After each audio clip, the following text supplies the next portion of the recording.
I'm not a sneakerhead like I used to be. So I got you. That's what's up. that's my journey. So, so before we start this journey on your music career and commitment, let's go back to Baby Mel, right? Let's go back to your childhood.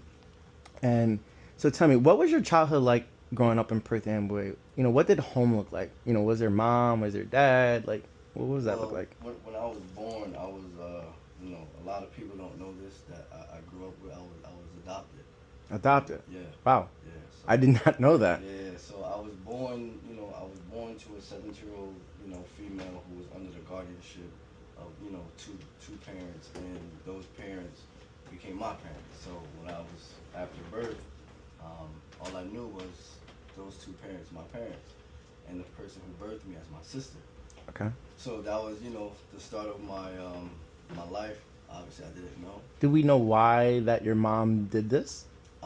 She was 17, I believe, because at 17 years old, she wasn't ready. The situation with my father, he wasn't in the picture, so I believe it was the best thing for all of us. Honestly, when I look at it. At that time, or right now? Both.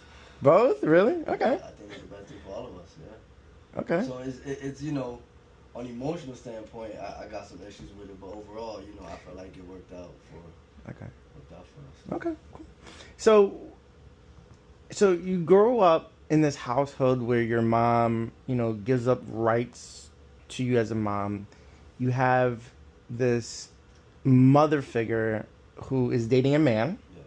and they're boyfriend girlfriend, right? Yes. So he's not your father, but this is a person who you look up as, this is my dad because he raised you, correct? Yes. Okay. So let's talk about, still Baby Mel growing up in that type of environment. Well, like, how do you feel? Like, what is that like? I wasn't really aware of it, so it didn't really, play any, part of my development, It took me to maybe like 10, 11 to be conscious of the reality.